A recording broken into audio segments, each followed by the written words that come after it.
¿Qué pasaría si te dijera que el gobierno brasileño reconoció oficialmente un ataque extraterrestre? ¿Y si además te contara que ese ataque dejó más de 400 víctimas documentadas? En 1977, algo aterrorizó a un pueblo entero en Brasil, hasta el punto de que la Fuerza Aérea tuvo que intervenir. Lo que encontraron fue tan perturbador que mantuvieron los archivos clasificados durante más de 20 años. Hoy, vamos a abrir esos archivos. Soy Aurelio Sanjurjo, y en este canal investigamos los eventos históricos que desafían nuestra comprensión de la realidad. El caso de la isla Colares no es una leyenda urbana, no es folclore. Es un expediente militar con más de 500 páginas, 300 fotografías y 16 horas de filmación. Y lo más inquietante, los propios militares admitieron que no pudieron detenerlo.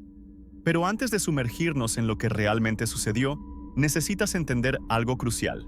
Estamos en 1977, la región norte de Brasil, específicamente el estado de Pará. La isla Colares es una pequeña comunidad pesquera en el estuario del Amazonas. Menos de 6.000 habitantes. Electricidad limitada. Una población que vive principalmente de la pesca artesanal. Un lugar donde todos se conocen, donde las noches son oscuras y el océano interminable. Los habitantes de este pueblo le dieron un nombre a lo que los estaba atacando. Chupa chupa. Literalmente, succiona succiona, en portugués. ¿Por qué ese nombre tan específico? Porque las víctimas describían exactamente eso. Una sensación de algo que les succionaba la energía, la sangre. Pero no nos adelantemos. Porque lo que comenzó como rumores de pescadores pronto se convirtió en algo que ni siquiera el ejército brasileño pudo ignorar. Déjame mostrarte cómo empezó todo. Octubre de 1977. Un pescador llamado Raimundo Costa regresa a su casa después de una jornada nocturna. Son las 3 de la madrugada. De repente, ve una luz en el cielo. No es una estrella. No es un avión. Es algo que se mueve de forma errática, haciendo cambios de dirección que desafían la física que conocemos. La luz se acerca. Se detiene sobre él. Y entonces, según su testimonio oficial, un rayo de luz verde lo golpea directamente en el pecho. Raimundo colapsa. Cuando recupera la conciencia horas después, tiene 2 marcas de perforación en el pecho, quemaduras en la piel. Y algo más perturbador. Se siente completamente exhausto, como si le hubieran drenado todas sus fuerzas. Pero Raimundo no fue el único, ni siquiera el primero. En las siguientes semanas, los casos se multiplican. No estamos hablando de 5 o 10 personas. Más de 400 casos documentados, todos con el mismo patrón. Luces en el cielo, rayos de luz dirigidos, marcas físicas, agotamiento extremo. Las víctimas llegan al pequeño centro de salud de Colares con síntomas idénticos. 2 pequeñas marcas de punción, generalmente en el pecho o cuello. Quemaduras en la piel. Anemia severa. Pérdida de cabello en el área afectada. Parálisis temporal. Un agotamiento tan profundo que algunos permanecieron postrados durante semanas. La doctora Welaide Cecim Carvalho, la única médica del pueblo, comenzó a documentar meticulosamente cada caso. Sus registros médicos todavía existen. Son reales. Son verificables. Y aquí está lo que nadie te cuenta sobre este caso. Los ataques tenían un patrón horario, principalmente entre las 6 p.m. y las 3 a.m. Las luces parecían cazar, específicamente a personas que estaban solas o en grupos pequeños. Los pescadores dejaron de salir de noche. Las familias comenzaron a dormir en grupos, con fogatas encendidas toda la noche. Algunos habitantes construyeron refugios con hojas de palma y barro, creyendo que eso los protegería. No funcionó. Otros intentaron disparar a las luces. Las balas simplemente atravesaban el aire sin efecto alguno. El pánico era total. Familias enteras abandonaron la isla. El éxodo fue tan masivo que las autoridades locales finalmente no tuvieron más opción que pedir ayuda al gobierno federal. Y entonces llegó la Operación Prato. El capitán Uirangé Ollanda, piloto de la Fuerza Aérea Brasileña, hombre de ciencia, escéptico por naturaleza, entrenado para no creer en especulaciones. Le asignan liderar una operación de investigación en Colares. Su misión: determinar qué está causando el pánico masivo y, si es posible, neutralizar la amenaza. Hollanda llega con un equipo de especialistas.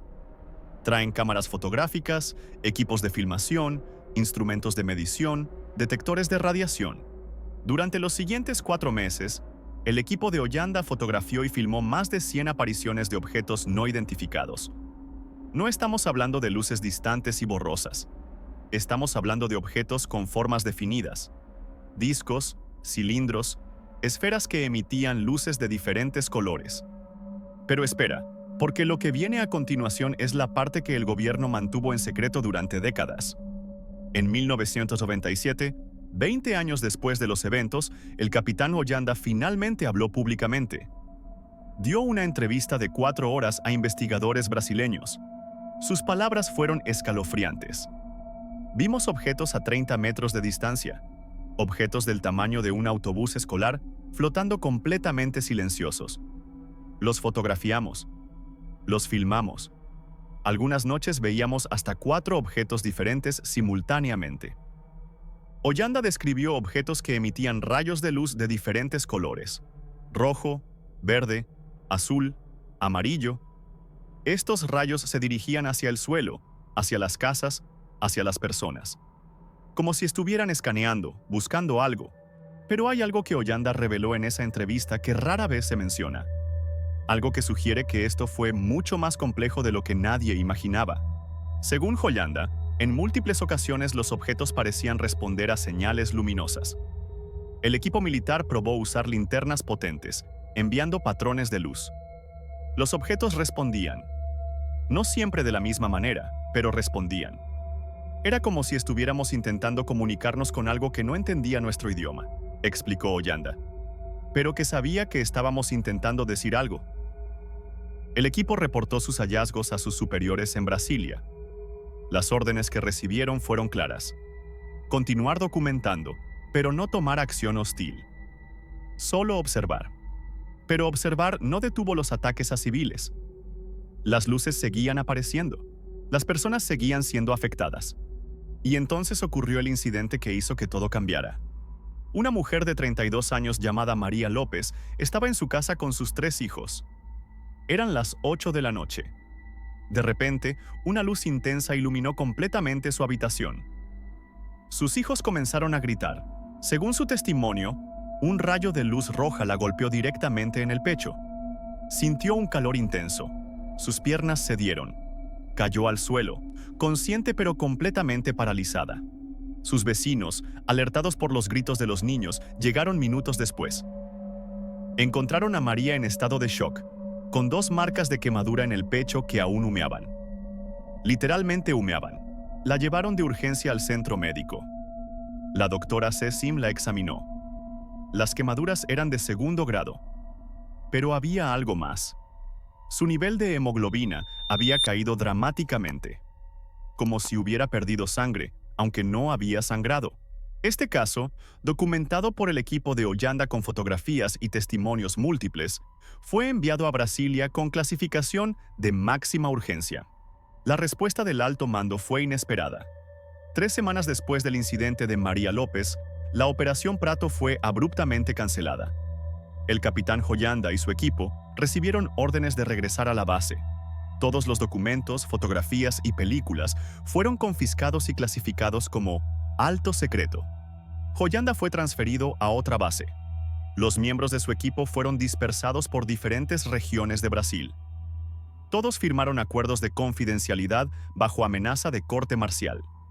Los archivos completos de la Operación Prato fueron sellados, clasificados, enviados a algún almacén militar en Brasilia, donde permanecerían ocultos durante los siguientes 20 años. Pero aquí está lo fascinante. En 1997, bajo presión de investigadores civiles y aprovechando las nuevas leyes de transparencia de Brasil, el gobierno finalmente desclasificó parte de los archivos. Solo parte. Los documentos liberados incluían más de 500 páginas de reportes militares, 300 fotografías de objetos no identificados, diagramas detallados dibujados por los testigos, reportes médicos de las víctimas y testimonios de oficiales militares. Las fotografías son particularmente impresionantes. no son luces borrosas en el cielo nocturno. Son objetos con formas definidas, estructuras visibles, patrones de luz complejos. Estas fotografías han sido analizadas por expertos en fotografía forense. Son auténticas. Pero hay un problema. La Fuerza Aérea Brasileña afirma que las 16 horas de filmación se perdieron.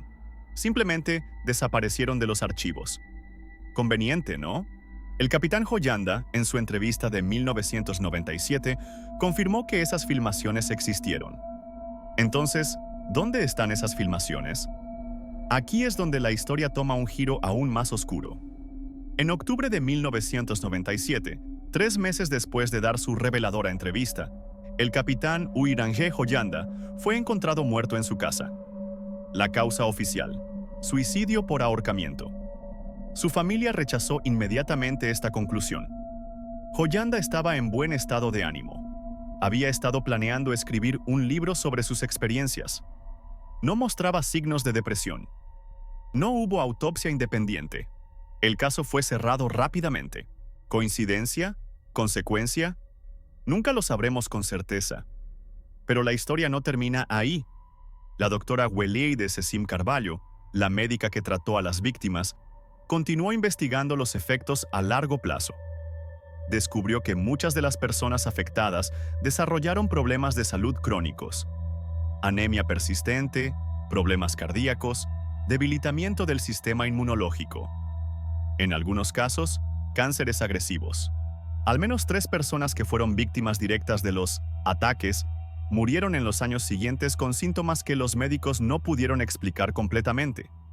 Fallos orgánicos múltiples sin causa aparente. La isla de Colares nunca volvió a ser la misma. Incluso hoy, décadas después, los habitantes mayores hablan en voz baja sobre aquellos meses de terror. Muchos se niegan a salir de noche. La tradición se ha transmitido a las nuevas generaciones. Cuando oscurece, quedas dentro. Los ataques cesaron a principios de 1978, tan misteriosamente como comenzaron. Simplemente se detuvieron. Las luces dejaron de aparecer. Los objetos desaparecieron. ¿Por qué? Nadie lo sabe. Ahora, hablemos de las explicaciones propuestas. Porque este es un canal de historia de misterios reales, y la historia de misterios requiere análisis crítico.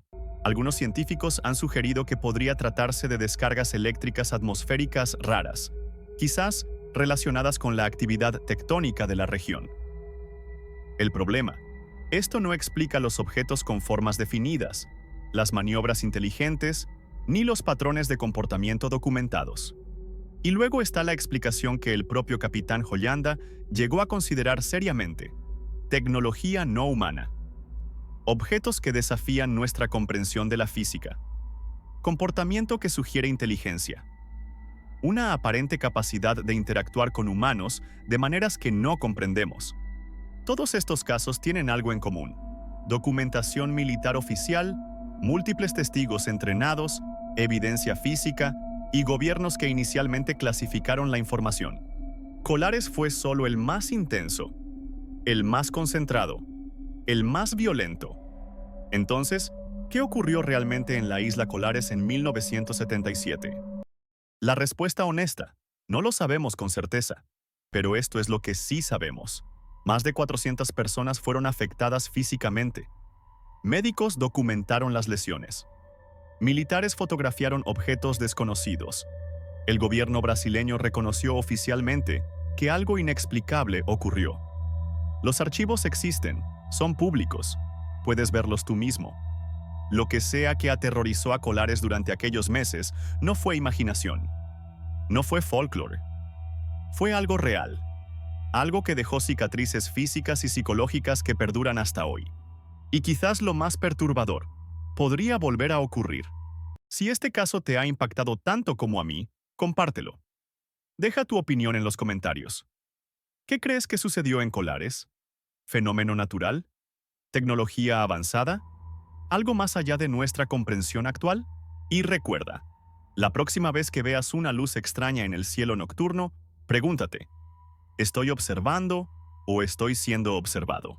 Nos vemos en el próximo archivo.